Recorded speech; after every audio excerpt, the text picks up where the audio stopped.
Good evening to anybody watching this live, and hello as well if you're by any chance watching after the fact. So we are back with another Sunday evening stream based around Doctor Who Premier Pics and nostalgia and all that sort of stuff. After sort of a few funny weeks in terms of the schedule and stuff, there wasn't one last week because I unfortunately came down with COVID. Didn't really feel like doing streams, and even the one I did before that a couple of days, like on a Friday I think, whenever it was, the last one we did, the first part of series 5, even then I hadn't quite come down with it then, but I did have a very sore throat and felt a bit rough. So yeah, I just thought, I'm going to give it some time and wait until this week to resume properly. But yeah, today we'll be covering the second half of series 5. We'll be going through all the episodes from the second half of series 5, just having a nostalgic look back at the promo pics and all that sort of stuff, and just generally talking about the episodes. But first of all, just to give people a chance to get into this and to tune in and whatever, we are going to cover one or two bits of recent Doctor Who news, speculation, whatever, bits of discussion and stuff. And yeah, as you'll have seen, which has been on the screen since the stream started, we have here this paper, the Sunday People, proud to be independent. Never really heard of this paper before until last night. But yes, if you don't know, the headline has adorned the front of the Sunday People today at the time of broadcast. So, I mean, yeah, basically what this paper is saying, and I think it is just this paper, but I think as well, if we just Google actually Hugh Grant, I think other places are reporting this as well. The Mirror are reporting it, the Daily Record, the Metro, the Radio Times have done a little thing about it, but I think their source, the Radio Times, is the Mirror. I think it has all sort of begun with the Sunday People, that famous publication, as 2 Million Like Cad says. Absolutely, yeah. I think that's where it's begun, but who knows. So basically, yeah, what they're saying is that Hugh Grant, who of course played the Doctor very briefly on Red Nose Day, I think it was, wasn't it, 1999, as part of the Curse of Fatal Death comic relief special, very, very briefly. But yeah, what they're saying is that he is going to be the 14th Doctor. So lots to dissect. I haven't quite decided whether I'm going to do a sort of separate video on this or not, because there is some stuff to say, I think. But yeah, for now, let's just discuss this before we get into the stream properly and then the Series 5 stuff. Just as a bit of a warm-up. I see in the chat people are already sort of, passing comment on this headline. So, Hugh Grant as Doctor Who. I mean, of course, people might know, if you're au fait with this sort of stuff, that back when Doctor Who came back in 2005, and it was sort of prior to that, when Russell Davies was bringing it back in 2003 and 4, he did actually approach Hugh Grant about playing the Doctor back in 2004, whenever, 3. And Hugh Grant turned him down. Hugh Grant turned Doctor Who down, I think because he didn't realise quite how successful it was going to be. And obviously Hugh Grant's done, to be fair to him, probably bigger and better things, or supposedly. I mean, yeah. Doctor Who is pretty big to some of us. But yeah, so he did that, and then a couple of years down the line, I think 2007 or whenever, so a couple of series into Revived Doctor Who, he actually went on record as saying that he regretted turning it down. Now, exactly how serious he was being about that, whether it was just like an offhand comment or whatever, we can't really be too sure. But Yeah, he did go on record basically as saying that it had been more successful than I think he thought it would be, and all that sort of stuff. Not like outright saying, "Oh, I wish I'd had my life different and played Doctor Who and said yes." It wasn't quite that extreme, but I think nevertheless, yeah, he did express some sort of feeling of, perhaps I should have said yes. So what we're seeing here then is one of two, maybe three things. Okay. Number one, most likely outcome, I would say, is that the Sunday People, this famous publication, is dredging back up those reports and those rumours and stuff, because obviously Russell Davies is coming back. He'll be picking the next Doctor, and so they're going back 20 years to all these old rumours and bringing them back up again. Just because why not? Because it's a funny headline and it sells and whatever. Outcome number two is that there is truth to this, and that Hugh Grant is the 14th Doctor, which we'll discuss about, I suppose, whether we want to see that or not, sort of in a moment or two. Outcome number three, I would say, is that there's maybe some truth to this, but not as it appears. So maybe Hugh Grant is lined up for a role in the 6th anniversary or Series 14 or whatever, but it's not the Doctor. I would say that that's fairly likely, because Hugh Grant did, of course, play, if we just turn to Google once again, Hugh Grant did, of course, Google, hang on, no, not Twitter, Google, did, of course, play, I think it's Jeremy Thorpe, in a very English scandal, which Russell Davies scripted a couple of years ago. Alongside Ben Whishaw, he was in that, yeah. So, he has appeared in Russell Davies scripted stuff in the past, and obviously, yeah, it could happen again. It could happen again. I wouldn't put it past them, and especially because he sort of expressed some regret about not appearing in the series before. Then I wouldn't put it past Russell Davies to sort of line him up for some sort of role in the 60th or Series 14 or whatever, in the same way that, a load of people at the moment are scouring back through Russell Davies's back catalogue and saying, Ollie Alexander, Lydia West, Tania Miller, all these people that have been in his previous shows, and then they're sort of saying, well, they could be the Doctor. I think it's more likely that we are going to be seeing some of these names, but not as the Doctor, in guest roles or in supporting roles or whatever.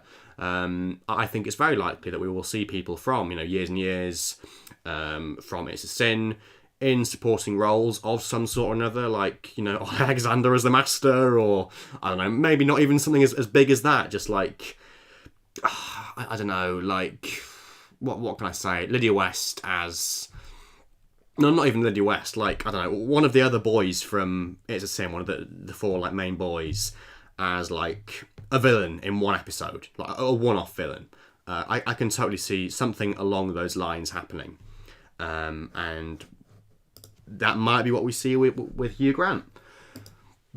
But in terms of the actual rumour that they are suggesting here, that Hugh Grant could be the Doctor, let's just discuss that. There are some thoughts about that in the chat that we should probably just take a look at. And I'll say hello to the people who've joined as well. If you are watching live, please do give a like. If you are enjoying this, we're just getting started really. But yeah, there's plenty more stuff to come this evening. So please do stick around. We have Ren number 1 here. Hello, Universe Archive. Of course, the person behind the Black Archive promo-pic site, which we'll be looking at in a moment. Hello. Blocks of Flux, Il Squeak, Dr. Master, the best way to end any weekend. Oh, that's nice. We have 2 Million Like Head, of course. Hello. Emily, hello. I am feeling much better, thank you, Emily. Yes, I'm COVID-free now. COVID-free, thankfully. Whose Books, hello. Hi, Thomas. I think that's just about it in terms of the chat. If you are here and you haven't made yourself known, then do make yourself known. Give me your thoughts on this rumour. But yeah, what are people saying? I mean, we've got one comment that I got excited for Alive, and then this, Dr. Hugh. Yeah. Hugh Grant is a no-no, says Dr. Master. Not Hugh, never Hugh. Rad number 1 says, we want female 14th. Blocks of Flux says, he's not going to be the Doctor, it's all lies. Hugh's books is more down the middle, yeah. One side of him thinks it could be great, one side thinks no. Hill Squeak says, not Hugh, he got Paddington sent to prison. Hashtag not my doctor. Not my Doctor Hugh. I mean, that's basically, yes. I think basically the gist of people here at the moment watching live is that, yeah, this isn't, well, I don't know. Do we think it's false? That's a separate issue, but I think a lot of people here don't really want to see this happening. I mean, let's turn to my thoughts on this. Because I have said in the past that I would like to see a woman play the 14th Doctor, the next one. I've said that, gone on record as saying it, etc. Obviously, if that doesn't happen, I'm not going to just boycott Doctor Who. And to be honest, you know, if there was another male Doctor, then of course I would have faith in Russell to make it work and everything.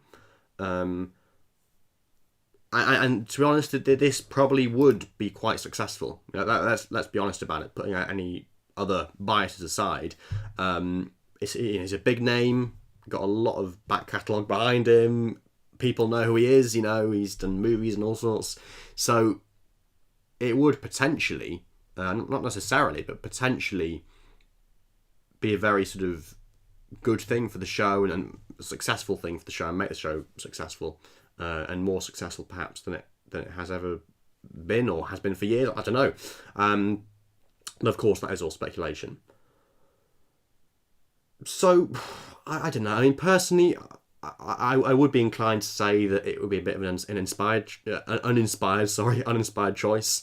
But then, yeah, I would sort of have faith in Russell because, you know, he's got form. He's proved in the past that he can cast great doctors and etc. So it would be a bit of a weird one, but I guess I'd come around to it. I don't know. It's just a weird one. I think ultimately, if we do end up with a scenario like this where it is another male Doctor, then like I will still sort of, you know, campaign for, you know, another, like an older female Doctor. That is my number one choice at the moment. I think that's what I want to see next or in the future or whatever. That's like my number one choice.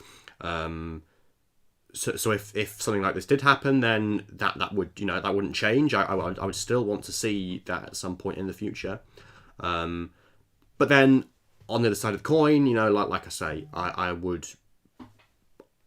going to take whoever the 14th Doctor is. You know, I'm not going to boycott the show. Like I say, I will just take the decision and go with the ride and see what happens. But yeah, number one, am I putting faith in this being true? Not really, but then you never really know. And like I say, I think that the more sort of likely outcome here is that Hugh Grant could be lined up for some sort of supporting role in Russell T Davies's new vision for Doctor Who, or a guest part in the 60th, or just whatever. But anyway, I think we've spent long enough on that, really, because it's probably rubbish. It's probably rubbish, but you never know. And it's an interesting discussion to have, interesting conversation to have. I think the other thing I want to just briefly touch upon, if I just turn that off for a minute, there we go, and just bring up the other sort of big Doctor Who story of the week, which some other people in the chat I think have already mentioned. Here we go. Here, this little thing, Doctor Who Fortnite. Yeah.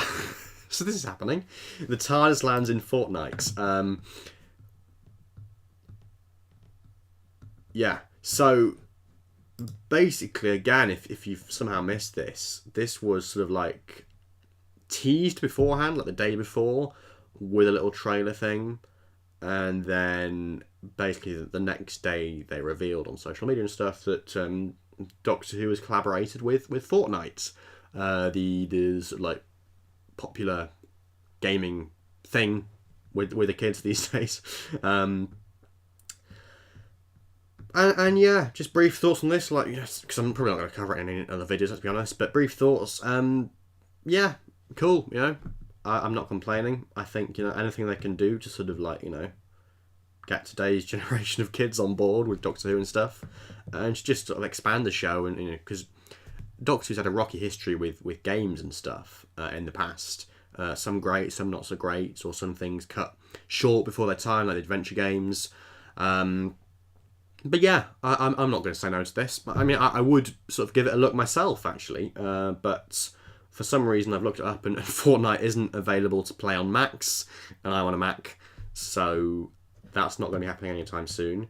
But look, I mean, there is cool stuff here, like a Kablam Man-based thing, and you can go to all these different locations and stuff, and it is cool, for kids, and for adults too, I suppose.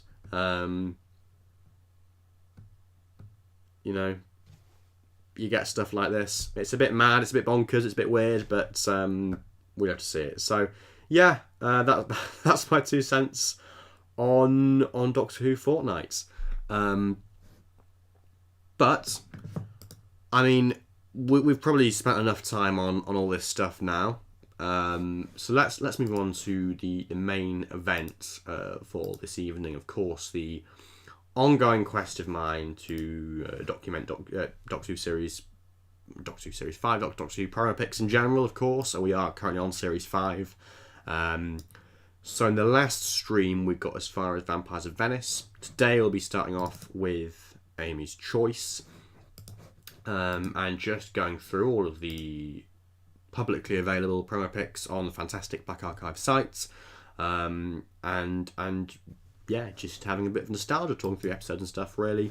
Do let me know your thoughts in the chat if you haven't already about the 2 rumours that we've discussed. Well, one of them is a rumour, one of them is an actual legitimate piece of news.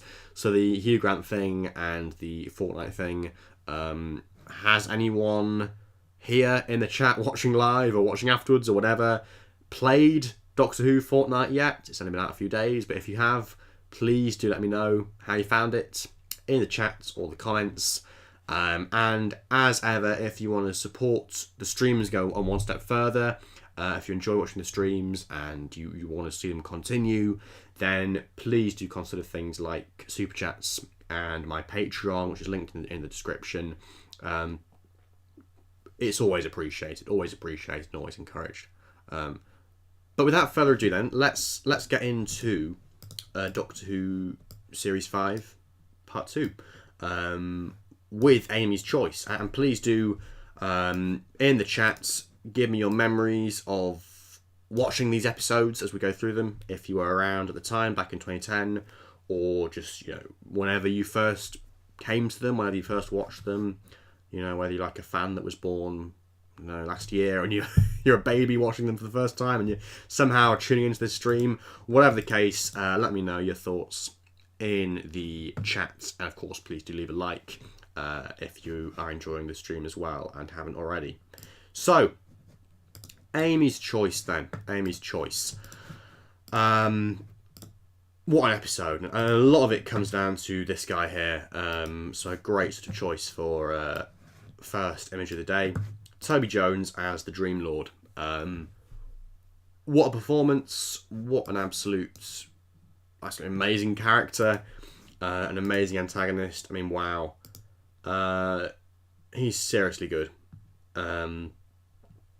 Seriously good.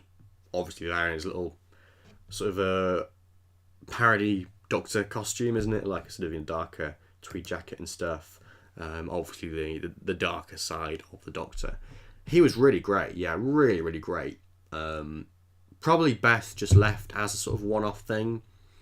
I don't think I'd want to see him brought back in the future or in Big Finish or whatever. But yeah, he's amazing, so good, and as well in the Sherlock episode that Toby Jones did, where he played Culberton Smith, a sort of Jimmy Savile style character, which I watched again recently. Oh, he's so good in that as well. Two great Toby Jones villains in Moffat scripts, just amazing. So he's a real powerhouse, and I got a lot of respect for him. And I think he does some great stuff in both those episodes of drama. But yeah, in terms of Amy's choice, I'm just reading in the chat. Apparently, Blocks of Flux actually passed Toby Jones in the street once. Wow.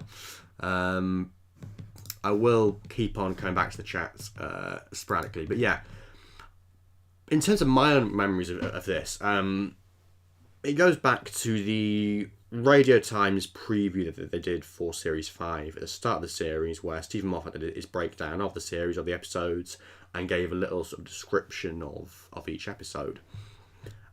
And I just remember reading about this. I hadn't heard of it before anywhere else. This was like the first thing I was finding out about this episode.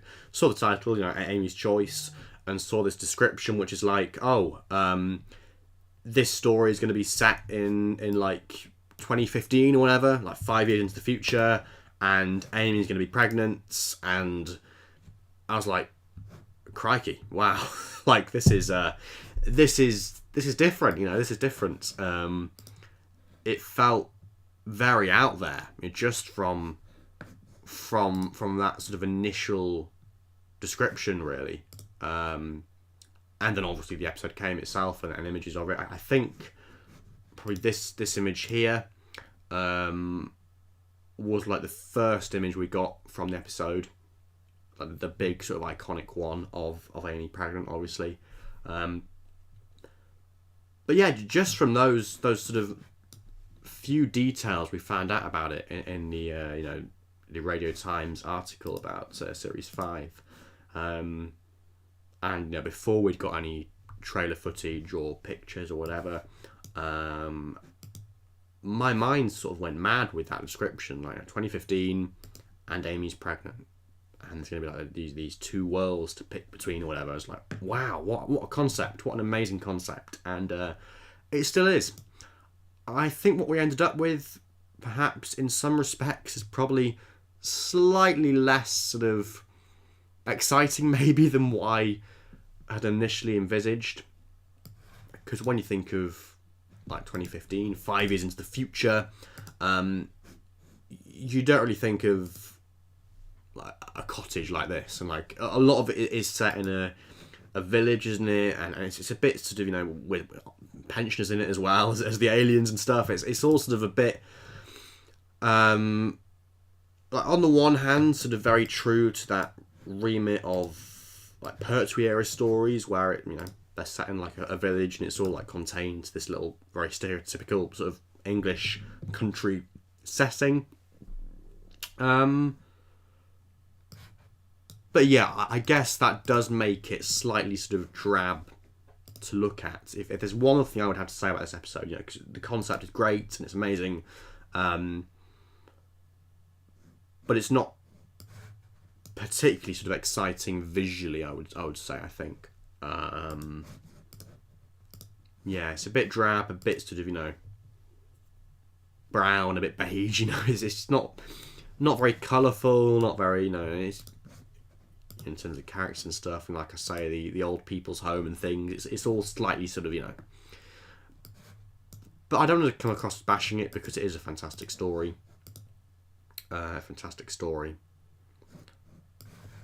And very wacky, very weird, very trippy, obviously. And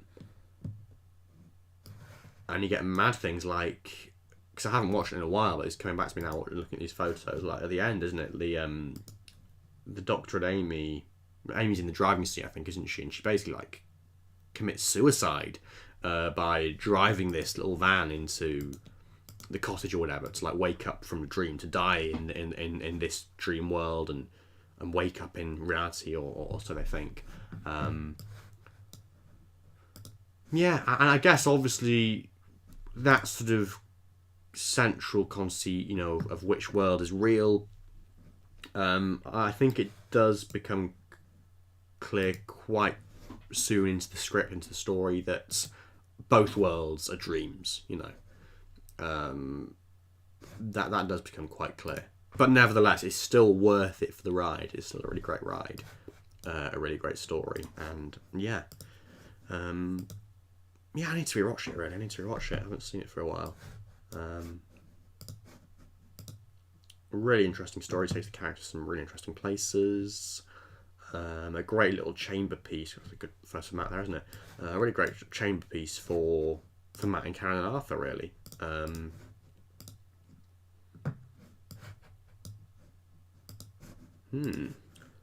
But what are people saying in the chat about this one? Let's take a look. Slightly a grumpy looking pensioner there. Also, say Acton Dean, indeed. I do like that idea of sort of aliens hiding in like pensioners' mouths or whatever it is. What is it, something like that? Are they hiding in them, or are they the actual pensioners? I can't quite remember. But yeah, it's like all they're old people, and they're sort of playing up to that idea of old people being a bit scary, bless them. Like really old, sort of wrinkly, bit sort of, yeah. So what are people saying in the chat about this one? Let's have a look. Emily says, Amy's Choice is probably my favourite episode of Series 5. I watched it over and over again on DVD as a kid.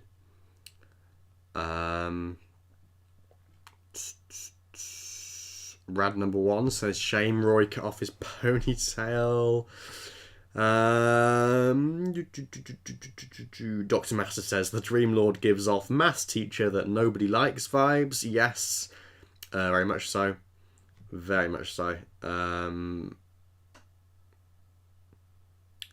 Ralph Frenick Farm says that when this aired, I was nearly 3 years old, and I remember that watching Tennant and Smith either on DVD or TV, and the spin-offs as well. Those were the days. Wow, 3 years old. Yeah, I sort of forget. I always forget, like when I do these streams and stuff, that's like people tuning into these streams and watching my channel and watching my stuff and stuff, are people that sort of either weren't alive or were very young when these episodes went out. I was personally, 9 years old, nearly 10 myself.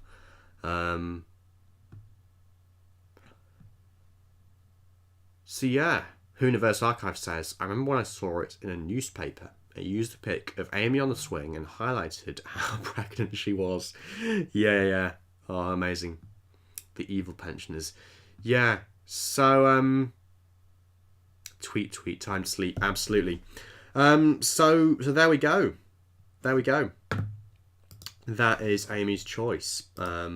Do keep the comments coming in the chat as we now move into the Silurian two-parter, The Hungry Earth and Cold Blood. We have got 13 people currently watching, which is fantastic. If you are enjoying and you haven't yet done so, please leave a like. That'd be really nice. And yeah, make yourself known in the chats, and give me your thoughts on Hungry Earth and Cold Blood, because those are the episodes we are next covering. So, first of all, some sort of general photos of the Doctor and Amy in their outfits from the story. Amy in one of her numerous sort of miniskirt combos, and then Matt Smith, bless him, there looking very young, in a very sort of iconic or famous shot of him as the 11th Doctor there. So yeah, and then finally Amy, again another famous photo. So this story is one that gets unfairly bashed, I think. I think it does. Because, again, it's sort of harking back to that sort of Pertwee English country village setting and whole premise, which is something we hadn't really seen much of, if at all, in the RTD era. So it was still something that's quite different, quite new for New Who. Yes, as Block to Flux says in the chat, it was a Broadchurch prototype in many ways. Yes, yeah, we will go into that, I'm sure. So yeah, basically, it's a story that I do really like. I mean, yeah, it's probably nothing too spectacular in the long run, but you know, it's a good bit of fun. It harks back to the sort of style of Pertwee adventure, like I say. I mean, most obviously with the return of the Silurians, who of course are a Third Doctor era villain, first and foremost. But yeah, I love the setting of it. I love things like the whole dig and the mining thing, and these like vehicles we can see here in the background, and on all this equipment and stuff. It just gives it quite a different flavour to a lot of other stories from Revived to up until this point, I think.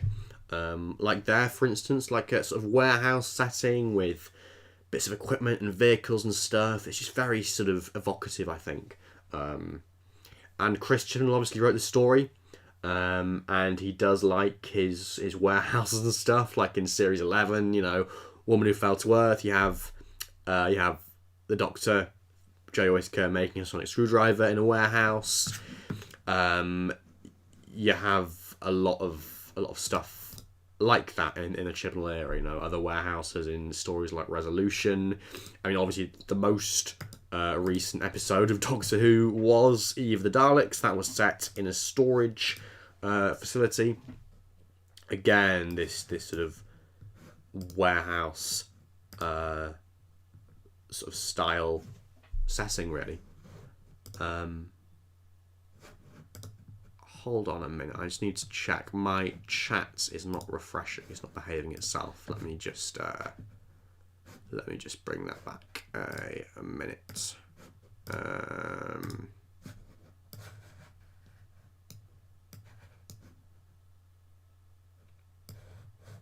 Okay, my chat doesn't want to work.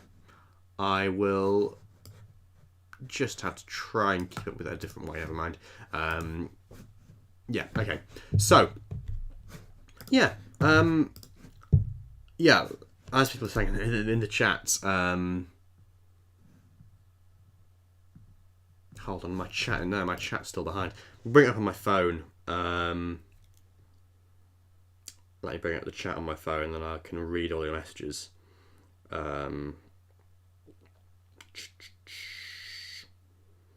Oh yes, Blocks of Flux is saying, yeah, there's a lot of warehouses in Torchwood as well, of course. Christian was responsible for a lot of early Torchwood, yes. And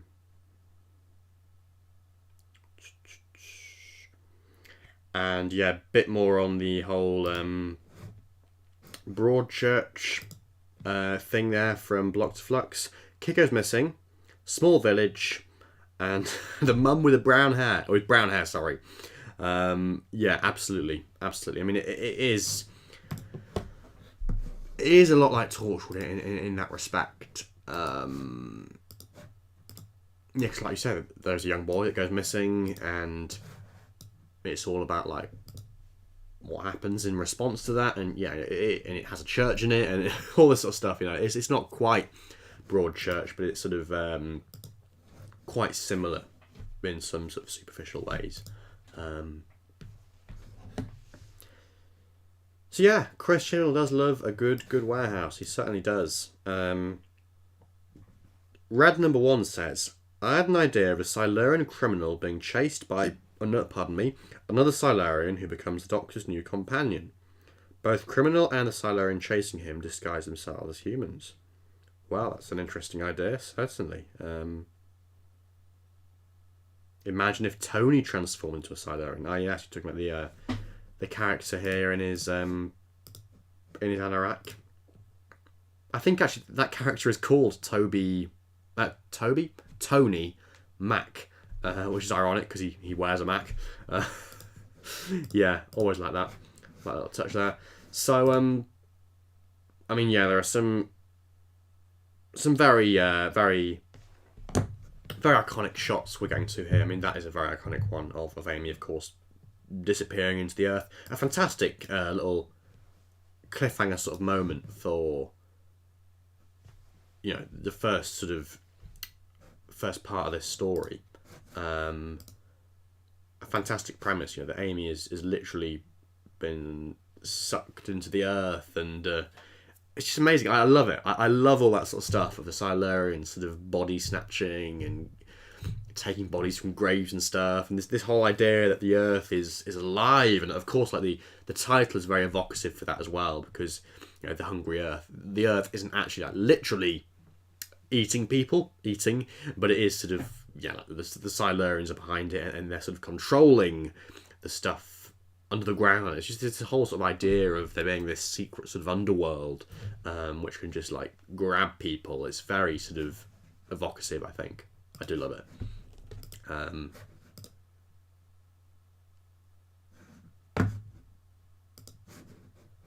But what are people saying in the chat?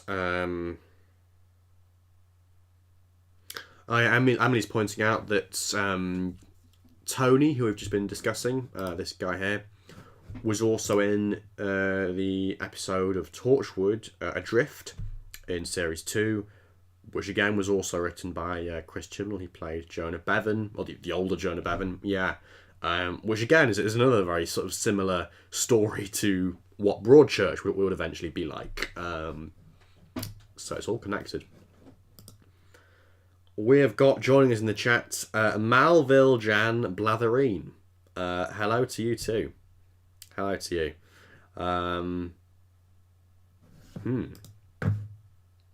So, the Silurians. It's a big topic, the Silurians. A lot of people don't like this redesign. I've got to say that I've never had any problem with it myself. I mean, yes, they don't have the third eye. Yes, they're more humanoid, but that is a sort of quirk of the production techniques and stuff, I think, isn't it? Because, like, you know, you need performers to be able to express themselves and stuff, and having a sort of more humanoid mask and humanoid shaped face just makes sense for that. So I'm not going to complain about that. But yeah, I always, you know, I mean, this was my first Silurian design because I wasn't aware of the original ones, or the Warriors of the Deep ones, whatever, back when this was on. I mean, I think the first time I probably saw a Silurian was in the Down the Rabbit Hole trailer, where you get that massive shot of a like Silurian literally like bursting out of the earth right at the end, and it's just like, wow, what is this? You know, I think people at the time were saying, oh, it looks like a Sycorax. Obviously it wasn't a Sycorax, but again, it's another sort of alien race where they like wear a mask, and, you know, it's not their real face. There's another face underneath the face that we see. But yeah, I think it's a great design, to be honest, with the chainmail and the armour and stuff, and I love the way the masks work, you know, with the green skin underneath and the scales and stuff, and then that sort of very deadly, sort of threatening face on the mask with the black eyes and the sort of like frowning, snarling sort of mouth. I love it. I think if I had one sort of reservation about them, well, not about the Silurians themselves, but I think it's a slight shame that the figures they made of them, compared to like this one here, for example, which I think is a layer, isn't it? So Neve McIntosh. Yeah, they're slightly more hunch, slightly more muscly, I think, than the figures. The figures are quite slim and quite thin and have thin arms and legs and stuff.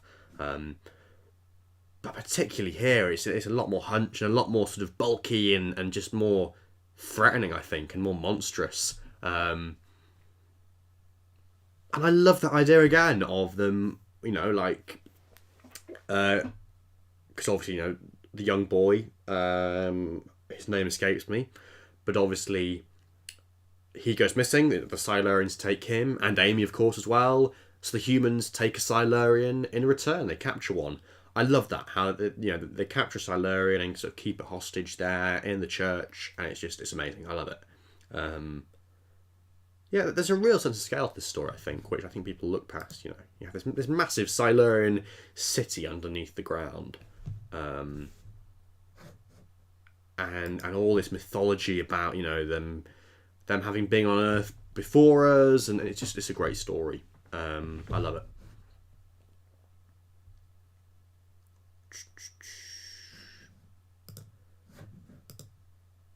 And of course, another very iconic shot here of the Doctor and Leia.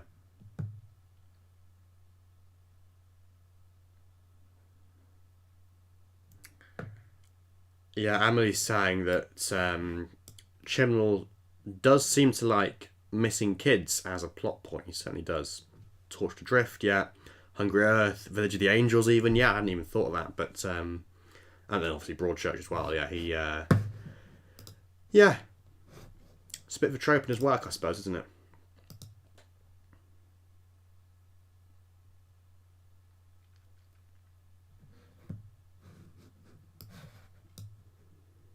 Malvel Jan Blatherine was gone by the looks of it. I'm not staying around. This is boring. Bit rude. But yeah, keep your In fact, I could probably do a poll, can't I? I can do if my chat was working. I could. Let's give it a go. Do a poll about whether people like the Silurian redesign or not. Let's do a poll. Do you like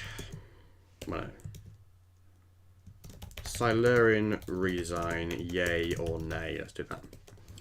So this poll should come up in a moment into the chats.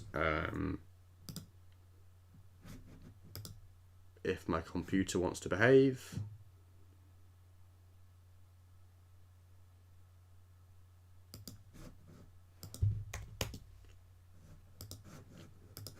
And then we'll get okay, I think my chat is not working. Just a minute, I'll try again. We'll get a poll going.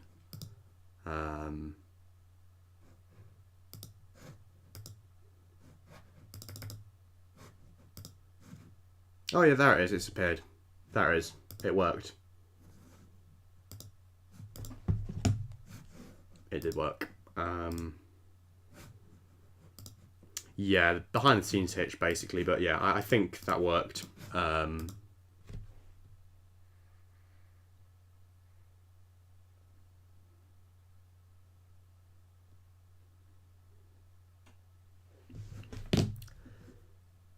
So I can't. How do I see the results of that? I can't see the results currently. Let me just find out if I can find a way. Find a way to see the results. Can I find a way to see the results of the poll? No, my behind the scenes page is basically frozen for some unfathomable reason. So I can't actually see the results of the poll. Maybe if I open the stream in another window, that might work. Let's give that a go. Oh yeah, there we go. So we've had 11 votes. 91% says yay. 9% says nay.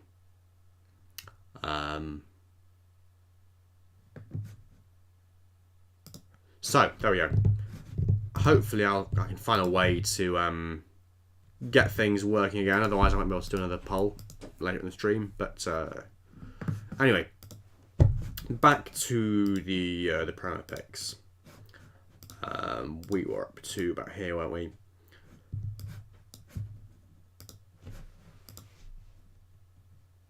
So yeah, in terms of this story as well, I mean, keep the message coming in the chat about your own thoughts on this story.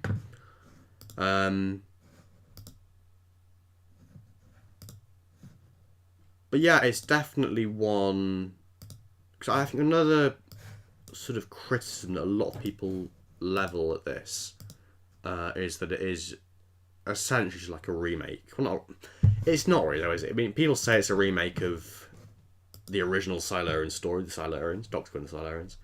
But it's not really. I mean, it's only a remake in the sense that like it's the same premise, but then of course like every Silurian story sort of has to have that premise.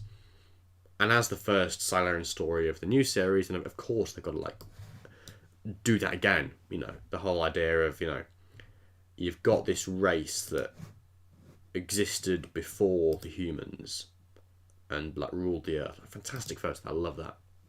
Love how like, the new Silurian design looks there. Yeah, but yeah, like it's a question of whether they can make peace with the humans and the humans with them, and you know, it's a very good concept. It does get a bit sort of, you know, like there's not much else you can do with the Silurians besides that. But hey, it's a good concept, so why not do it again? Why not do it again? Fantastic shot there of the warehouse to finish off Hungry Earth Part 1. Fantastic stuff. Must be quite a rare one, I think, 'cause it's got like a little new tag by it. So, on to Part 2. Cold Blood. We are 2 episodes in now. We have got 1, 2, 3, 4, 5 more episodes of Series 5 to go. We will be getting to the end of Series 5 this evening. I'm incredibly behind with the chat because it is still playing up, unfortunately.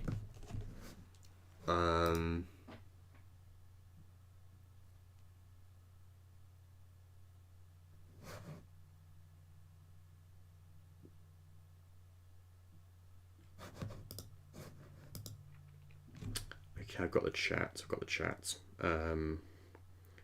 Movie Making Media, hello to you. Good to have you here. Blockter Flux says, do you prefer this episode or Units Assembled? That was, of course, the Big Finish Silurian unit set. We will address that. And also, Who Espresso Extra says, I'll be honest, I vastly prefer this to the original Silurians episode. It's got more depth and is a lot better paced. And a third point to discuss, Red Number 1 says, after this story we get Vastra. Man Vastra, of course, or the Paternoster Row Gang. Good or bad? Yay or nay to Vastra?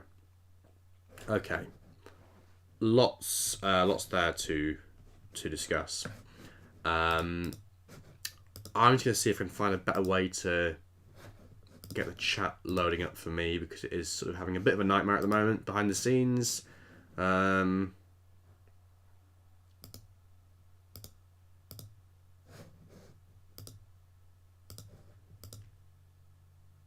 Is everything still working? As people put in the chat, if things are still working at your end, there's no like lag or anything, because for me, my computer does not like YouTube at the moment. Does not want to load up any YouTube related stuff, so I can't see the chat currently or anything, but we'll press ahead with Cold Blood. We'll press ahead with this, and we'll keep in mind those 3 talking points then. So Man and Vastra, yay or nay, the comparison between this and the original Silurian story, and what was the other one? The other one was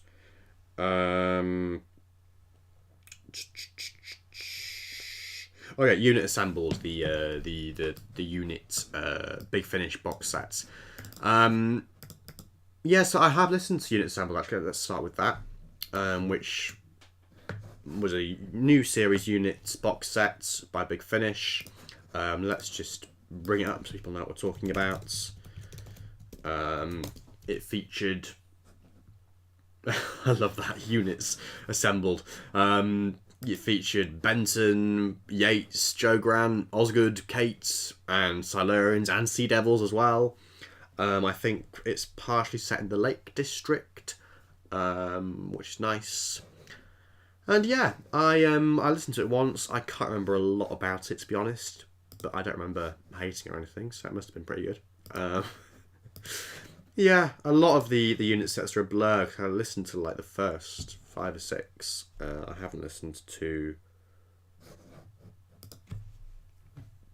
any of the others more recently.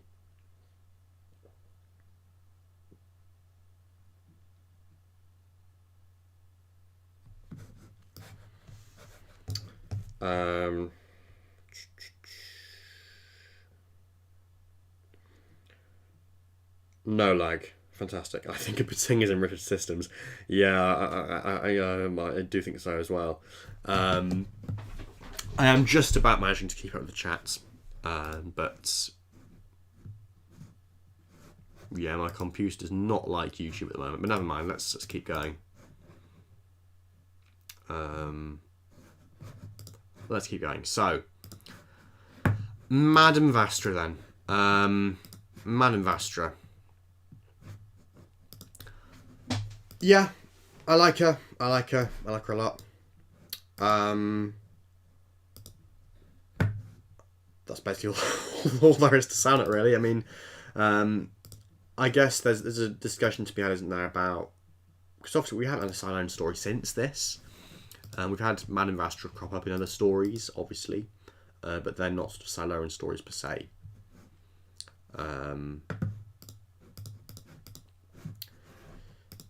So there is that sort of thing of, sorry, I'm related to tangent actually, but I love this little device here that they hold. I remember seeing that in the trailers actually. I remember seeing actually in one of the first trailers for Series 5, there's footage of the Silurians in these caves and in these tunnels and stuff, and I loved it. It's fantastic. Very nostalgic. But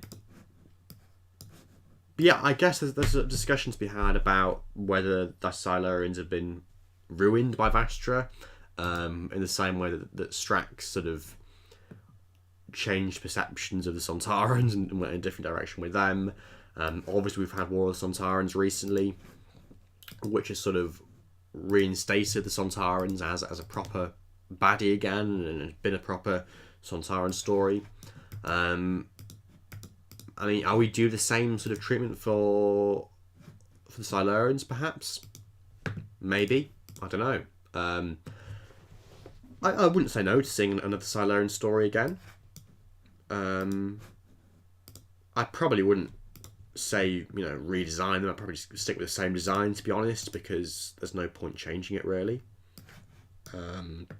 Unless you were going to sort of go back to the original design and somehow make that work a bit better, or just go with that design and do a modern version of it. But yeah, I think there are opportunities to do not different Silurian stories, but to do more with that concept. Like if you had a sort of Flux style overarching storyline across a series involving the Silurians, sort of in the vein of like Torchwood Miracle Day or something, that'd be really cool, because then you could have a lot ongoing sort of struggles for peace between humans and Silurians, and you could really play with that a lot more.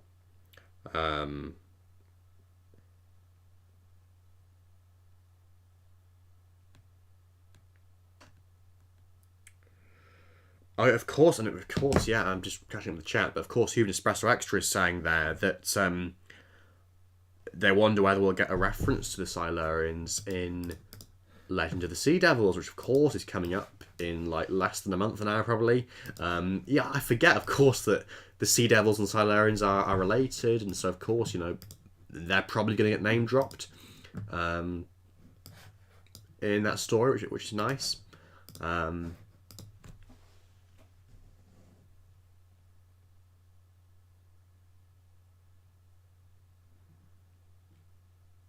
Yeah, we've got some.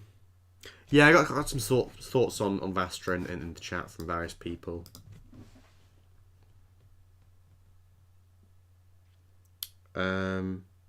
Yeah. But I think going back to that idea, like of you could have this overarching storyline, like in episode 1 of a series, you have like your sort of stereotypical Silurian story where they sort of discover like a bunch of Silurians wake up, and then imagine like a whole overarching storyline across a series, of humans and Silurians sort of fighting each other or negotiating or just whatever. That'd be really cool to see. Really cool to see. But yeah, that's the Silurian two-parter.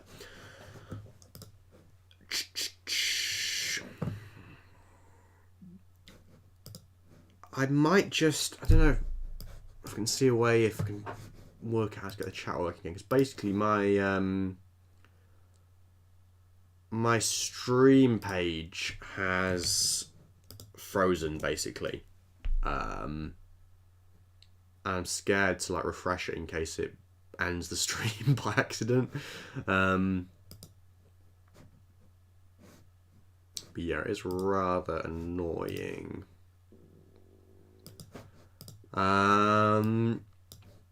I might just take a moment and see if I can do anything about that. But yeah, just talk amongst yourselves for a minute, and hopefully I'll be able to get this working again.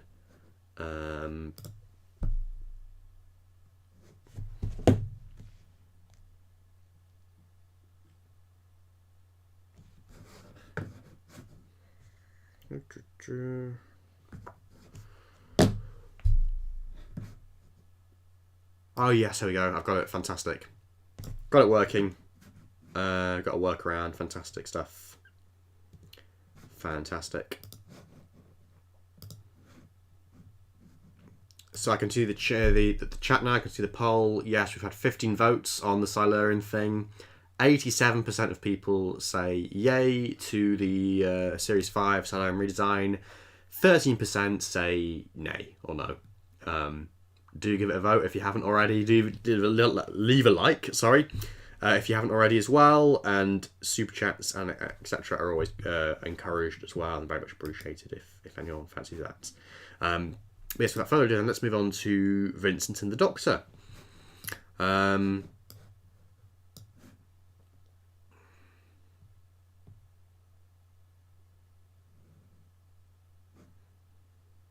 Alright, Ale Squeak is saying in the chat, how did the Silurians look originally and when did they appear? Do you mean like actually in Doctor Who or in universe? Because if you mean from a production point of view, then it was in the John Pertwee era. If you mean within the universe, then who knows what they originally looked like? Probably just the same as the original ones, I guess.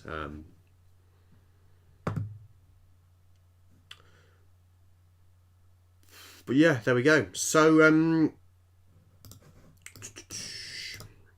yes, Blocks saying in the chat that I think I saw you say a few minutes ago that you're going to Wales soon. You say you're going to go to see where they filmed this episode very soon. Do you mean Vincent and the Doctor? Because yeah, I've been to some of the locations from this story as well. Actually, I've got some interesting things to say about that. It's great relief to have the chat working again. Great relief. Yeah, not quite sure why it decided to freeze for so long, but there we go. So, yeah, Vincent and the Doctor then. Got this image of Amy to start us off and some episode stills as per. So obviously this is like a god tier episode, obviously. The monster doesn't really work that well, but that aside, it's great. I love it. And yeah, some interesting points about the locations in this story are on that topic actually. So the church at, I think you say Auvers, So let's spell Auvers. The church in the story. For the exterior of that church, when the Doctor and Amy and Vincent go there, very iconic photo there, of course, of them looking at the painting. But yeah, I don't think you can actually see it in any of the photos, but it's this scene, basically. This scene is actually shot in the grounds of Llandaff Cathedral in Wales, in Cardiff. And Llandaff, as people might know, if you've watched previous streams and stuff, or if you just know from other places, Llandaff is where they filmed for the 11th Hour, where they filmed for Ledworth. That was Ledworth, the Cathedral Green, well, the Village Green or whatever, was Ledworth. So basically, yeah, and there is a spire in the background of some shots in the 11th Hour. There is like a church spire, and that is basically the church where they filmed this story. There we go, fun little fact there. Fun fact of the day.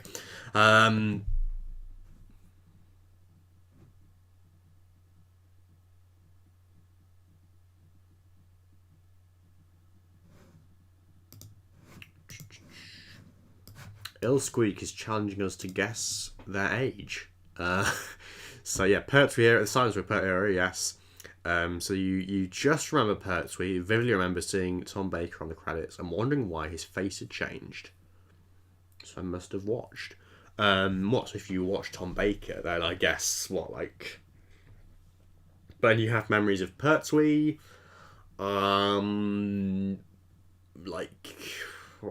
how old would that make you? I don't know. Gosh, how old would that make you these days? You'd have to be how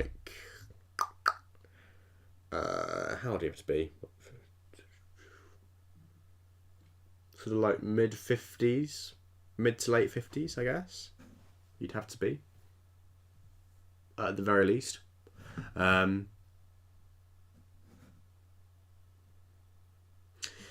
Alright, so Blocks of Flux says they're going to different gardens. Yes. Castle Koch, Llandaff and Swansea Library. Oh, fantastic choices. Fantastic choices. Yeah, I've been to a few of those myself. Yeah, so Llandaff is a weird location because I think, as I said in the previous stream for the 11th Hour, it's a weird one because when it became Ledworth, they did quite a lot of set dressing and stuff, like adding in the duck pond and adding in phone boxes and stuff. So it does look similar, but not quite the same. And there's a lot more cars as well around the square as well. But it is a great location. And Differing House and Gardens is fantastic as well. So many stories that have been shot there. Most recently, Survivors of the Flux. And the library, of course, from Silence in the Library. Always wanted to go there. It looks like an amazing location. And Castle Koch as well. Very, very nice nice choices there. Great choices.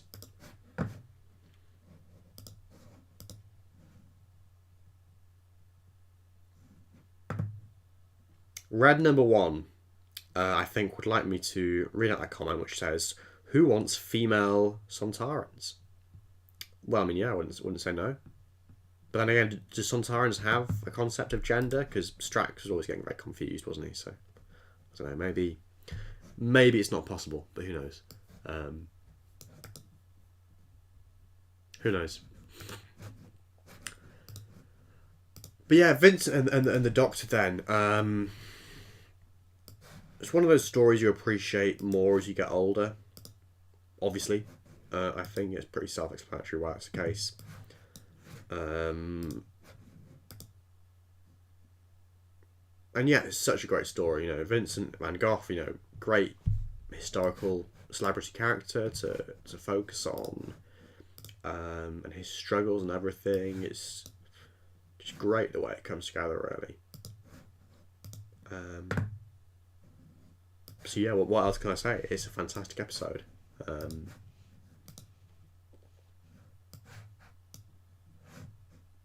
fantastic episode. And again, like Vampires of Venice, it really benefits from the overseas location filming in Croatia as well. Some of the photos from this one are a bit naff, but hey, and like we say, the Croface isn't the best thing in the world, but it serves its purpose, I suppose. The story isn't really about the Croface, so take it or leave it, I suppose. So we are swiftly approaching the end of Series 5 now. On to the Lodger.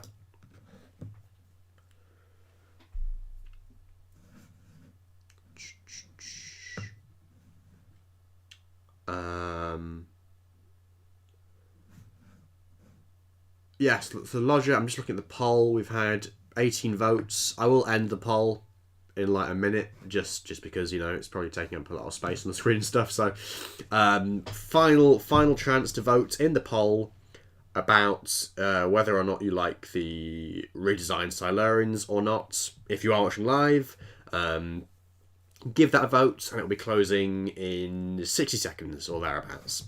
And of course, please leave a like if you are enjoying this, and haven't already. So, The Lodger. Now, this is a funny one because I didn't sort of become aware of Gavin and Stacey until like a few years back, but relatively recently. So, back when this came out, obviously, I was like 9 or whatever. I hadn't seen the show, I wasn't aware of it really.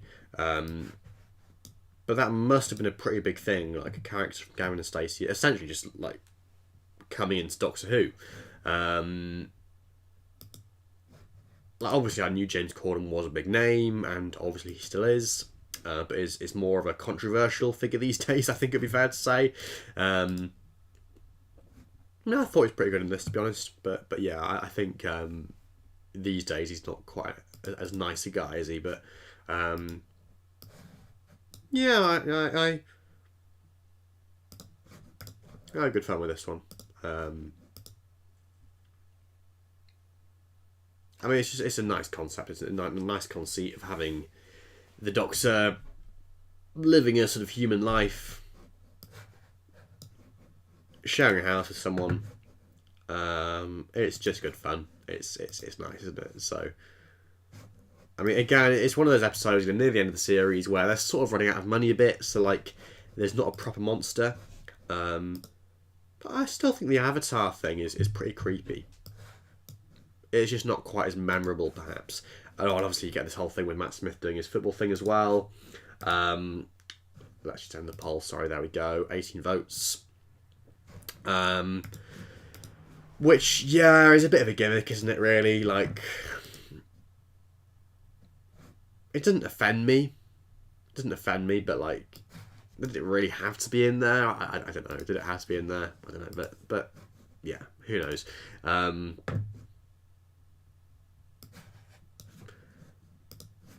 But yeah, it's one of those stories which, again, I'm probably going to need to go back and revisit, really. I mean, there's not a whole lot to it. But it is a cool sort of central conceit. And I guess actually it's a sort of like Sherlock Holmes scenario, isn't it? Like, how Sherlock and Watson meet, because Sherlock is like trying to find a roommate, and Watson becomes that person. And it's a similar sort of thing here between the Doctor and Craig, and how they don't really hit it off from the get-go, really, but then they sort of become friends, and the Doctor helps Craig, and Sophie and all that sort of stuff, and just, it's a nice little story. But what are people saying in the chat? Universe Archive is showing some love for Gavin and Stacey, yeah.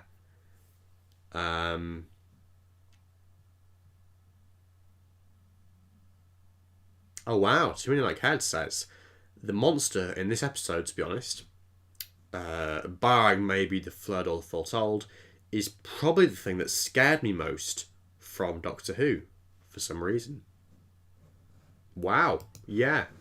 I mean, I sort of see why that is. It is a sort of scary. Maybe in the end it doesn't quite live up to what they're hinting at. Because obviously, when they open the door, they finally run up the stairs and go into this room, this spaceship.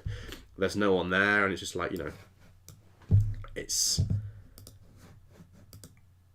like an empty spaceship. It's a very cool looking spaceship, and obviously they reused the set for the silence in Series 6 and like retro. What's the word? Like fitted that into the canon. But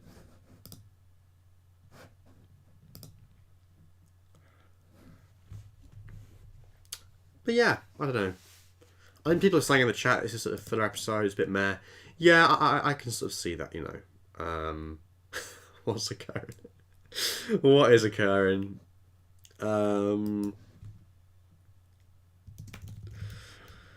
What is occurring?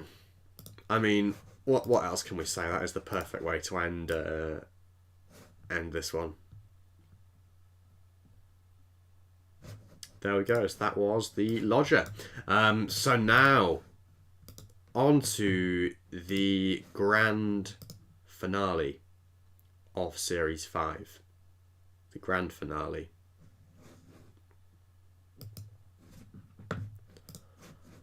So, this story, one of the best finales we've had. Very epic, very cool. And I think the main thing that I remember is the whole twist of what the Pandorica is and who goes inside it, or who is inside it, or who goes inside it, being spoiled. Because I think some concept art leaked in the days or the week leading up to broadcast. So, it was basically like concept art of Matt Smith, with his bow tie and stuff, sitting inside the Pandorica. And also an image, it was this image here, that leaked. That was doing the rounds online, somehow, don't ask me how, but it was in the week leading up to this story's broadcast. And it was like wow, because before this we didn't know anything about all these monsters appearing. We didn't know anything about the Pandorica and what it was and what it was for and stuff. I mean, it's such an epic story. Looking back, it really is. I think the set they built for the Underhenge is one of the biggest sets they'd ever built at that time, obviously, and having all those monsters together. I mean, it really is an epic premise and something they haven't really argued. They haven't really sort of gone one further than that since. I mean, how could you, to be honest? But yeah, it's a very epic conceit.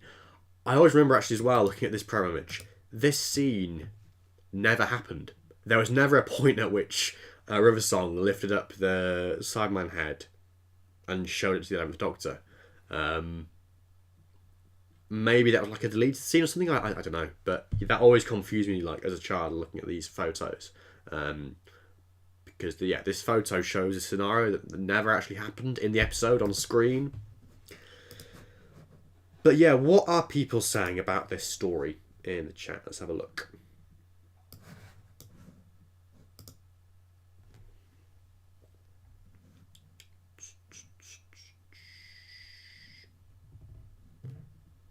The quality increase from the Lodger to the Pandorica opens is why I will never stop watching Doctor Who.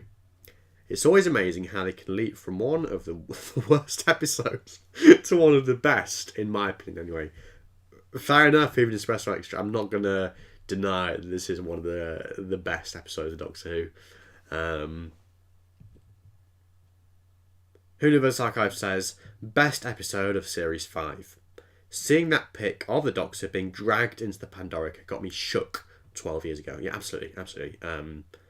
So true. I mean, I might actually just have a look and see if I can find, like, wherever it was that leaked.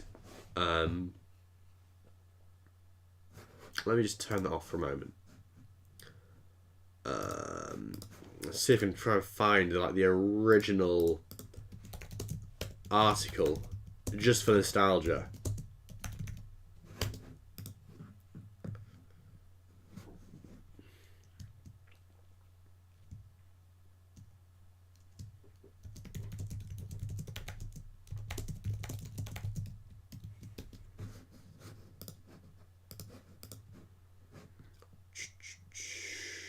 Aha, maybe this is it here.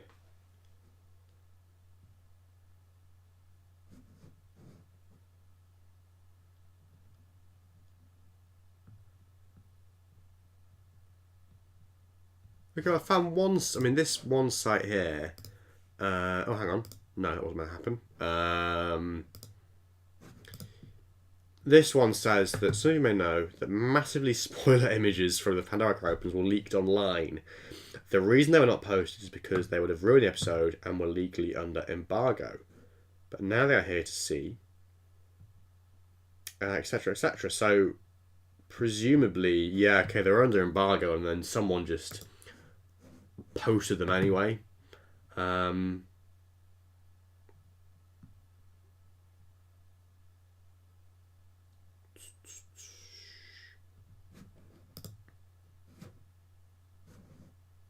But yeah, it was definitely that was the one. That was the image, and it was like, oh, here we go. There we go. It was this concept art. That was here we go. This is the article. Doctor Who TV. Pandorica secrets revealed. Sorry about the adverts over here on the right. This is June the 14th, 2010. The episode went out on like the 19th, I think. So, oh god, it was actually the Doctor Who concept art designer, who actually incidentally followed me on Twitter the other day. I'm not quite sure why. Peter McKinstry. He posted some concept art on his website, and it was spoilery concept art. So there was firstly that image there of the Doctor with his hand on the Pandorica. And then there was this. Yeah. It was like, yeah, okay. This was like pretty sort of definitive.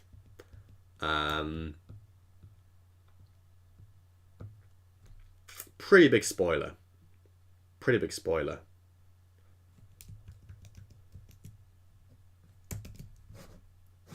But anyway, there we go. That was the leak. That was the leak.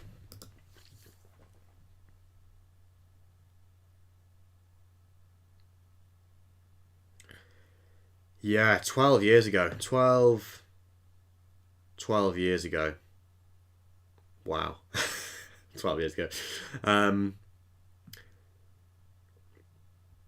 Yeah, 2 Million Like Cad says, a cracking finale, second only to World of Time, Doctor Falls. Possibly, he says. But jury's still out on that. But yeah, I would agree with you there. I think, you know, those are two, well, the two best Moffat finales, by far, definitely. Although I don't mind the other ones as much, like Wedding River Song, I don't really mind that story, to be honest. We'll probably get to that in a future stream. But yeah, this episode has a lot going for it. I mean, again, a hugely evocative location in terms of the Underhenge thing with Stonehenge. In fact, that reminds me as well that there's a lot of underground locations in Series 5. If you think about the caves in well, actually it starts with Victory of the Daleks, where you have the cabinet war rooms, which are war rooms, sorry, which are actually underground, of course, underneath the surface of London. You then have the Angel two-parter, where you've got all these caves and catacombs and things. Then they go underground as well in Vampires of Venice, don't they? In like tunnels and stuff. And then obviously in the Silurian two-parter, it's all underground. And then in this story, it's also you got this underground setting. And I guess that's just about what Stephen Moffat sort of, is inclined towards in terms of his style of Doctor Who. It's very sort of harking back to that sort of Hinchcliffe and Holmes sort of gothic thing of having all these spooky settings and stuff, and tunnels and caves and all this sort of stuff. And yes, the real Stonehenge, of course, as someone pointed out in the chat, they sort of had a thing where they made a replica of Stonehenge, nicknamed Foamhenge, for filming some of the scenes. So, like, obviously, this stuff would have been on the foam one. I don't think Matt Smith was allowed to actually step on the real Stonehenge stones. But yes, they filmed some scenes on the fake one, and then some scenes, I'm guessing, like the sort of wider shots and things on location at the real Stonehenge.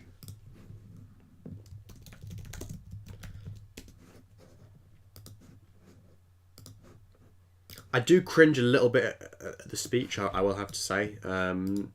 It is a good speech, but, a bit overplayed, maybe. Like, if you want the Pandorica, come and get it, or whatever, it's... But it is iconic. It's iconic. It's definitely iconic. In fact, I'm getting memories back from like 12 years ago, but I seem to remember that ahead of broadcast, some of these images were also released, including this one. Because, of course, the other big twist of the story is that Rory comes back. And eagle-eyed viewers will notice that Rory is actually in the foreground of this photo, if it wants to load. Here, yeah. At the feet of Matt. It's the back of Rory's head there. And yeah, of course, at the time, it hadn't been confirmed, or it hadn't even been, nothing had been said about the fact that Rory was going to be in it and Arthur Darvill was coming back. And I seem to remember that at the time, people saw this image and thought, hang on a minute, isn't that the back of Arthur Darvill's head there? And sort of, yeah, had a little rumour going there, little theory going about that. In the chat we have another Doctor Who YouTuber, Faris. Hello, Faris. Randomly clicked on this and saw my name in the chat. Well, there we go.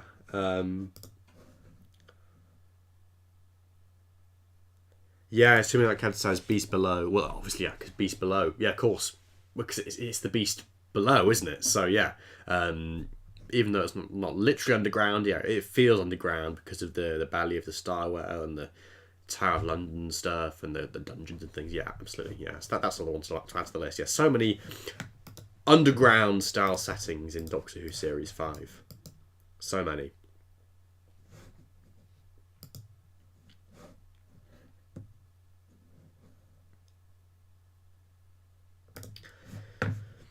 So yeah, Arthur Darvill, he died a couple of times and then came back. Yeah, so arguably that was probably the biggest twist, actually, because seeing him, like, as I say, it had been sort of rumoured that he might be in it, but actually seeing him appear in the episode was like a sort of arguably a bigger wow moment than the actual Pandorica reveal, because that had been leaked. Yeah, it had been leaked. I mean, Doctor Who leaks are nothing new, are they, really? Nothing new. It's been happening all this time. I was reading earlier in the excellent new Doctor Who Chronicles issue about 2007 from the Makers Doctor Who magazine. I was reading that apparently in the January of 2007, it's like 5 or 6 months before Utopia happened and Sound of Drums, they leaked the fact in the tabloids. The tabloids leaked the fact that John Sim was the Master, and that Derek Jacobi would also be... Well, they sort of got the rumour a bit wrong, so I think they said like he would be another character called the Professor who regenerates or something, so that they hadn't quite put two and two together and realised it was the same character, that he was also the Master. But yeah, the tabloids, amongst the rumours, and this goes back to Doctor Who, doesn't it? Really, amongst all this rubbish, or what is presumably rubbish, of course, and yeah, Reddit stuff and Gallifrey Base and all sorts of stuff. Amongst all that, you do get some genuine stuff from time to time that is actually true. I mean, look at it. The Sick Wreck should come back for a proper episode again. It's been too long. To see them in HD in all their glory, I mean, they look fantastic. Absolutely fantastic. Such a cool design. It's all these monsters, like, the Silurians back there as well, the Weevils, and... Oh, it's such an epic scene. It's so good. Pardon me. So good. I guess the trouble with having a scene like that where it's all the monsters together in one place is that, like, how do you better that in the future? It's sort of like peaking, and then everything from there is downhill, because you can't do that again. Like, it hadn't been done before, this whole idea of an alliance, and can't really be done again. But it was worth doing it when they did it, because yeah, it's amazing. I mean, look at that. Amazing. Absolutely amazing. Absolutely stunning. I think this is reminding me as well. I think we saw this actually in last week's stream, but I seem to remember there was a post on Instagram fairly recently. Hang on, what's the account called? Who Photography. This account, they did a fantastic. Well, they do some fantastic work. Just full stop.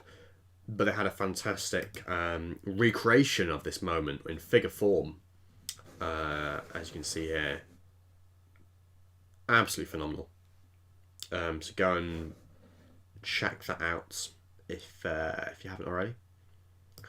And as ever, I will plug my own Instagram while we're here.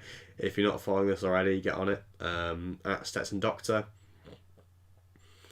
And Twitter as well, just in case you weren't aware. But yeah, we are on to the final episode of Series 5 now then. The final episode.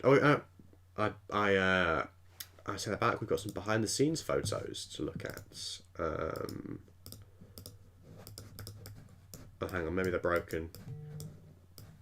Oh, I think the links are broken sadly on these, but yeah, there's some like behind the scenes photos from Stonehenge there and the TARDIS. So yeah, on to the Big Bang. And of course we've got some medium res photos as well to have a look at. But Big Bang. Stone Dalek, gotta love him. Love the Stone Dalek.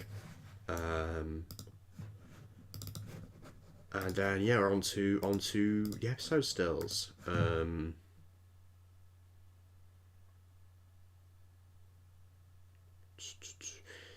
Yeah, Too Many Like Head there is saying it's a shame we never saw the Pteroleptals in the flesh in this story, because of course they were name dropped as one of the alien races. That was at Stonehenge. Yeah, of course. But I'm just sorry, looking at these photos again, I'm just remembering how wacky this episode is, because wacky but great as well, and brilliant and genius, because it goes back to this person here, Amelia Pond, of course.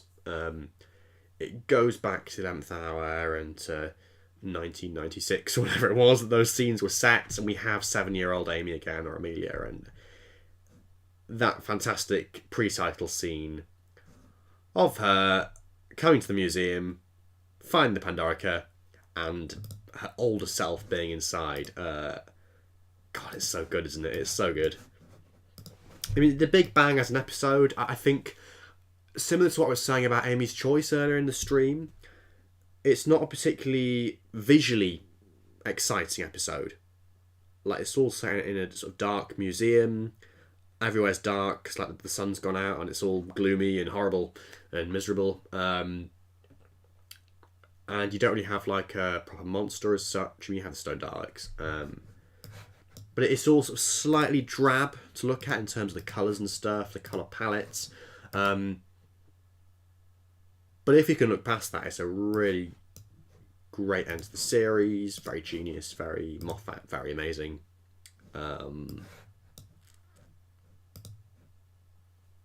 Yeah, I mean, what else can I say, really? The way it all comes together and sort of goes back to the whole thing of Matt Smith appearing without his jacket on, or with his jacket on, sorry, in Flesh and Stone, and this whole idea of him like, moving back along his time stream and stuff. The way it all connects together and it sort of brings everything full circle is really great. Love it. Love it, love it.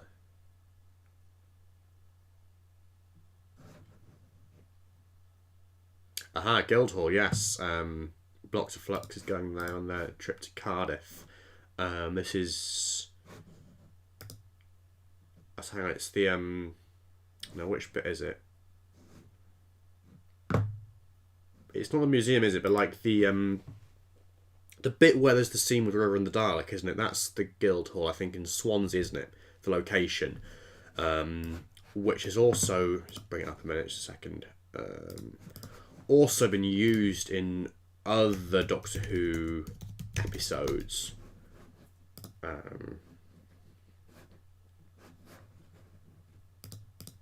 Hold on. There we go. Yeah. This place.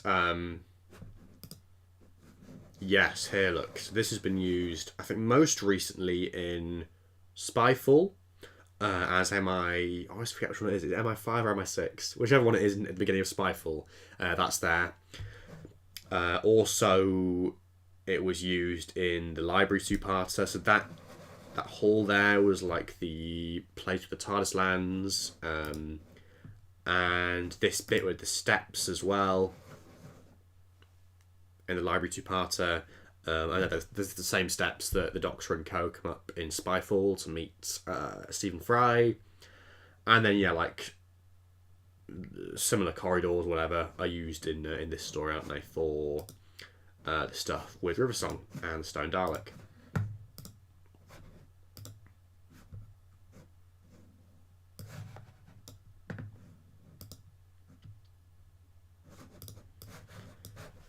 But yeah, what else can I say about this story? I mean, like I said, it's not the most visually exciting finale, I don't think.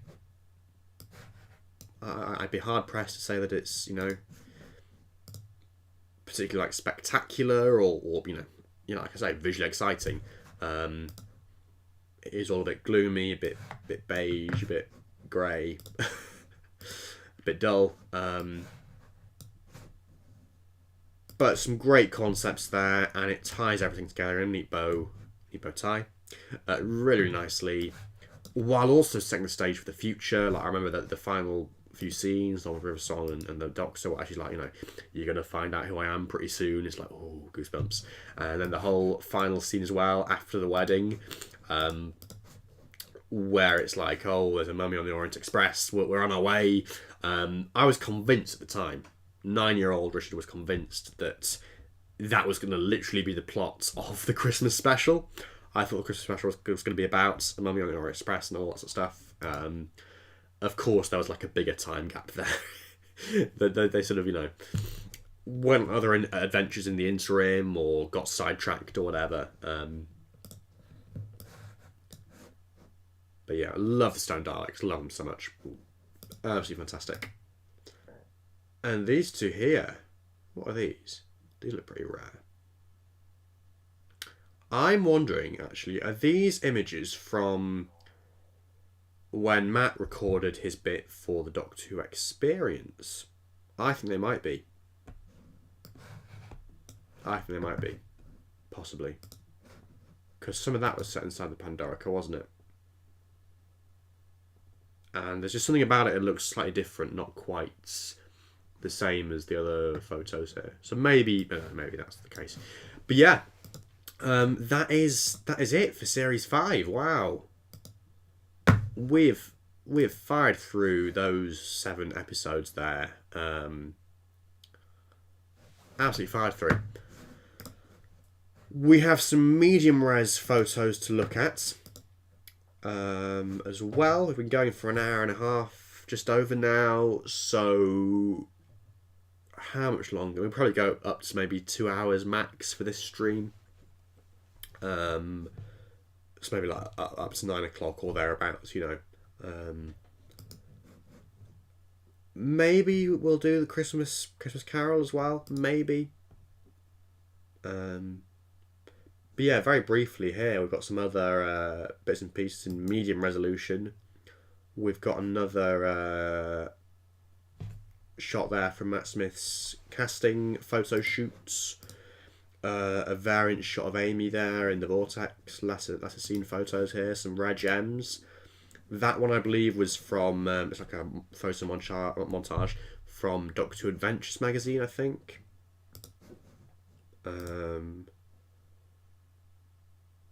Another shot there of Matt from, I think, Hungry Earth or around about then with a Sonic. And that one as well there. Another one of Amy or Karen. And I won't look at all of these, but there are a few photos here, quite a few, from a photo shoot, which I believe was with the Daily Telegraph. It was like a Matt Smith thing for an interview they were doing with him. And it had all this stuff in the background, like a weeping angel and like a nude mask and stuff. Quite a nice photo shoot, actually. And then these ones, of course, as well, in the old TARDIS set for whatever reason. Not quite sure why that was. But it works. It works. It's nice. It's cool. Yeah, there's quite a few of those. Some more variants of these shots. I remember one of these adorned the Radio Times at the time. Which revealed the new TARDIS. It had that pull-out cover, and you could look at the new TARDIS interior, which was very cool. A few of those. There's this image here as well. Now I've seen this image before. Is that an official image? Because I remember seeing this going back in the going around in the past, and I'm not entirely sure whether it. I mean, maybe that's a different one actually. I know there is an image, like if you type in Doctor Who Series 5 Vortex or whatever. Well, maybe that is it. I'm maybe getting mixed up.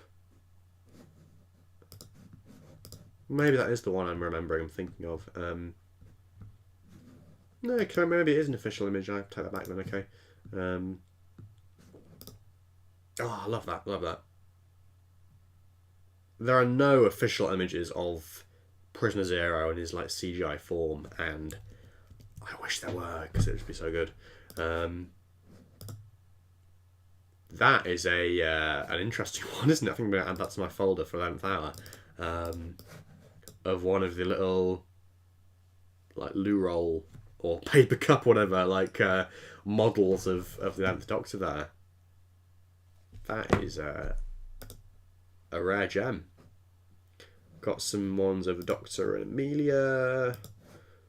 We've got a few more 11th hour bits. Prisoner Zero. Amy there in her 90.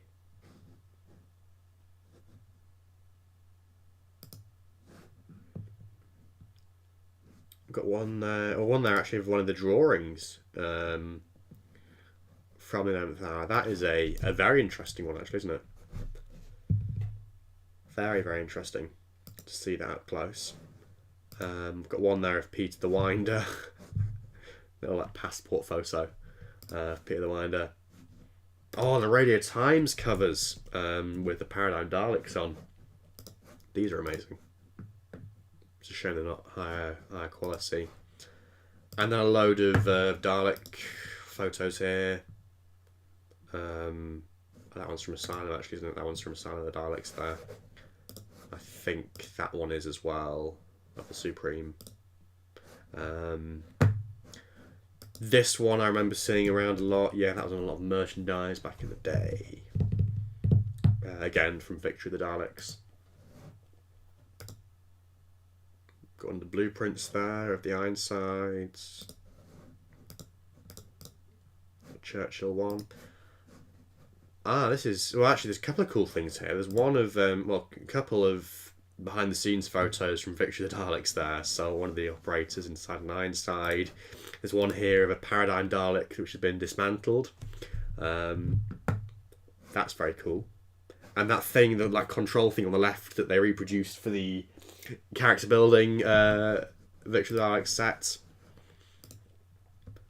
We've got River Song herself there. I mean, imagine if we had these in high resolution. That'd be fantastic, wouldn't it?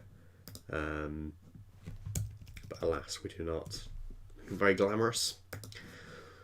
One of the clerics there. Oh, in fact, it's Father Octavian. In fact. Yes, there's an angel image there. I wish that was in high resolution. I wish they released some actual photos of the angels in good quality from that story, because that's a fantastic design and there are no good images of it. Which is very sad. But yeah, a couple more bits and pieces from the Angels two-parter and stuff. Torchlit stuff. Another Angels one there. Matt Smith.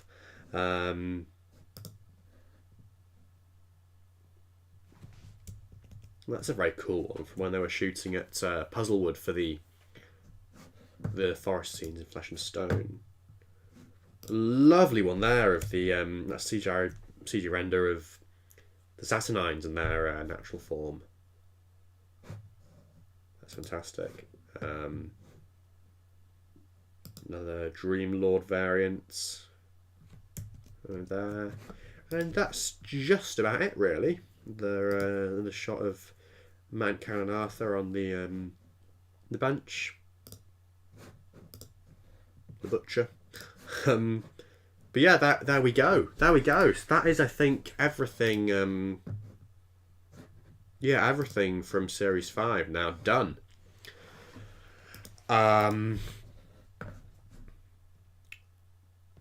So, an image of an angel becomes an angel. Yeah, I'm sorry about that. Yes, I agree. The Paradigm Daleks do need to come back. I think for an anniversary special like the 60th or whatever, they should just bring back the Paradigms and just have done with it and just do it, because it would be nostalgic. It'll be great. So, I think we've got 14 viewers still. I think, approximately. If you haven't yet left a like, please do so. And yeah, without further ado, let us briefly cover the Christmas special to finish us off. We'll go and do that. So, Christmas Carol. We'll do that, and then we will call it a day for tonight. Christmas Carol. So this is another incredibly nostalgic one for me. In fact, let's just go back. The first glimpse we got of this story, I believe, was this image here. And it was a weird thing where I think someone was doing an interview on the One Show, like Matt Smith or someone. Probably around about the time that Series 5 was coming to a close. And they were just beginning to shoot this story. And they were like, oh, we're going to show an exclusive behind-the-scenes photo from the upcoming Christmas special. And we're going to show it on the screen for like 10 seconds, then take it away or something. So they said that, and then this image appeared. And there was like a countdown clock, 10, 9, or whatever. And then it disappeared again. But obviously it was released online as well. But yeah, that was the first image we got from this story. So that is a very nostalgic one. Yeah, hugely nostalgic, that. A couple of other behind-the-scenes ones here as well.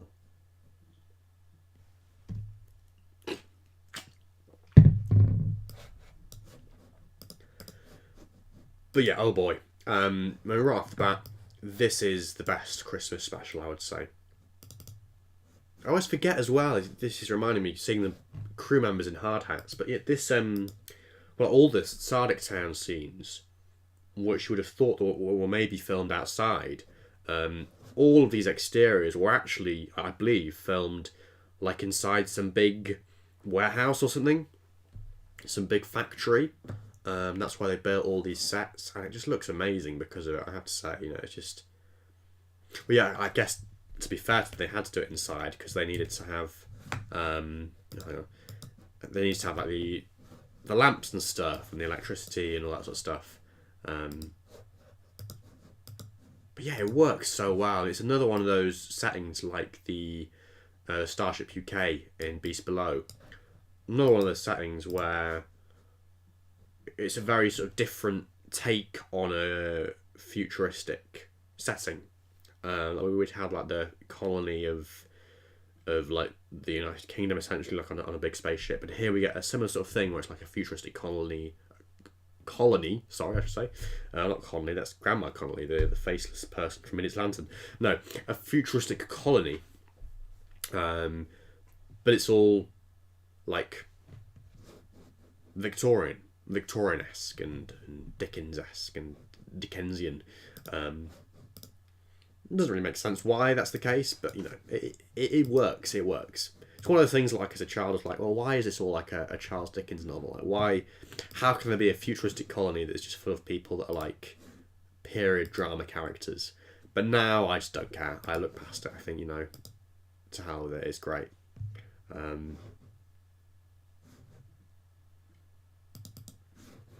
So there we go. And again, I mean, these images here. This was like one of the first images we got from this story of the three of them here. Of Katherine Jenkins, Michael Gambon, and Matt Smith. And the sharks, of course. There was that trailer, I think, for Children in Need. Very first trailer for this story. And there was like this shot of a shark fin like going past. I was like, ooh, what's going on here? It's a weird combination, this story. Like, futuristic colony, Charles Dickens, sharks. Oh, hang on, I got a spam bot in the chats. Damn it. Let's just see if we know something about that. Get rid of them.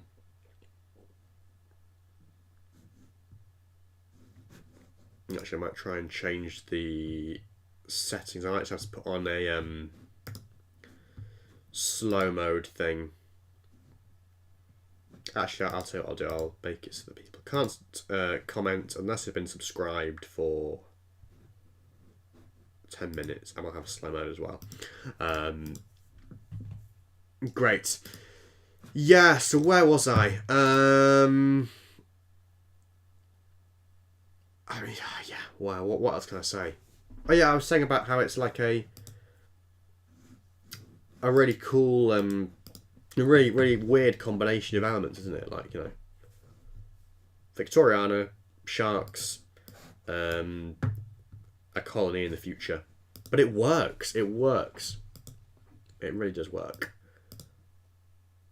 Hang on, why is that loaded in black and white? Oh, that's weird. It loaded in black and white and the colour just like came at the last moment. But I mean, these are so magical, these photos from this story. It's such a magical Doctor Who story. Probably the most magical. It's so good. So amazing. That was the Radio Times cover, I believe, which accompanied this story.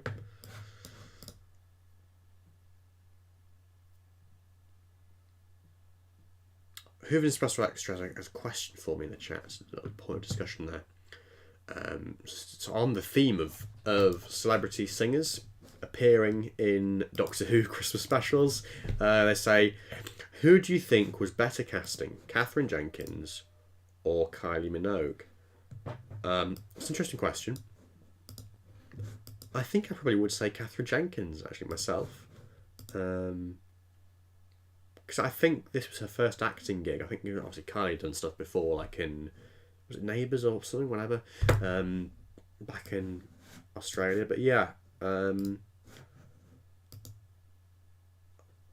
think she makes a really good go of it, to be honest. And obviously the fact that they actually like make use of her vocals as well, and her career as a singer, unlike with Kylie. Like, you can sort of see why Ashton Path doesn't just like burst into song in Voyage of the Damned, but at the same time, I think, you know, it makes sense if you're gonna have a singer in Doctor Who, give them a song to sing, and that's what you get here. Like, I suppose one of the first times, and it happens a couple of times, doesn't it, in this era? Like, it happens again in Rings of Akaten with the long song. Happens again.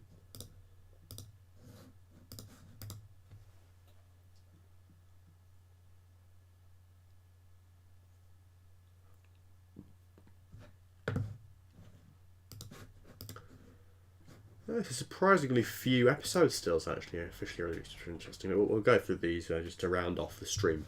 We got some interesting discussion in the chat about Doctor Who and the Wardrobe and how it compares to this. I mean, my hot take would be that the Doctor Who and the Wardrobe isn't actually that dissimilar to this in terms of style. They're both very similar stylistically, and yeah, what can I say? I don't think that they're that far apart. Now, in terms of quality, I guess, but then, yeah, I don't know. I don't hate the Doctor Who and the Wardrobe like some other people do.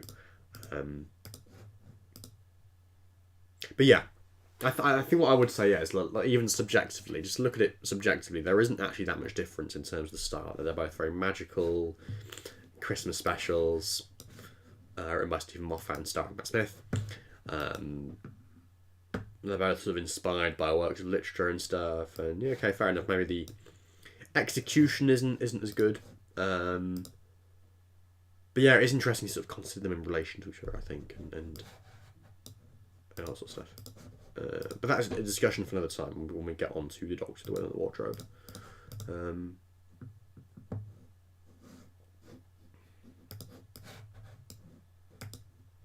And again, like, you have, you know, children in them. Both these stories, you know, Christmas Carol and Doctor Who and the Wardrobe, have like child protagonists as well. So yeah, they're not quite as far apart. They're quite related, I think, in terms of their relationships with each other. They're not as far apart as some people might think, perhaps. That's my hot take of the day. But yeah, Merry Christmas, everybody. Merry Christmas. Merry Christmas. Merry Christmas. So yes, this stream will be winding down in a few minutes. So if you haven't yet left a like, please do so. If for whatever reason you are not subscribed to this channel, then please subscribe. I'm guessing that like Spambot will have subscribed to me since the stream started, because you can only post a message in the chat if you are a subscriber. So yeah, but there we go. And final call as well, if you want to go on step further and support me by doing a super chat or anything like that, that would of course be very much appreciated. But yeah, otherwise, let's just round off with the final few images from A Christmas Carol, the 2010 Christmas special.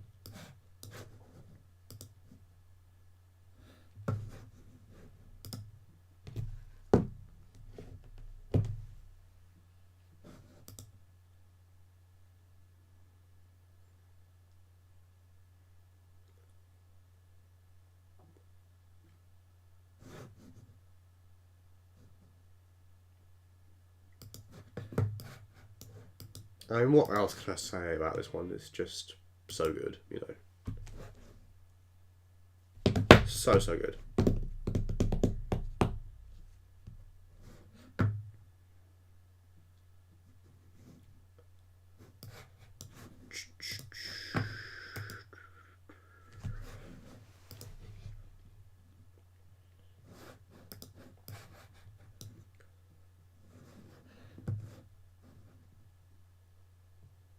I've got a fun fact there from Emily. Apparently, the child Kazran actor played uh, another character in the X-Men First Class film. I won't pretend to know what any of that means because I haven't watched it or I'm not into all that sort of stuff myself, but interesting. It's really interesting to think about what these sort of child actors and people have done since, because I know like the middle Kazran, the one's like a teenager, he's done Big Finish, hasn't he? Once or twice, which is very interesting. That one there.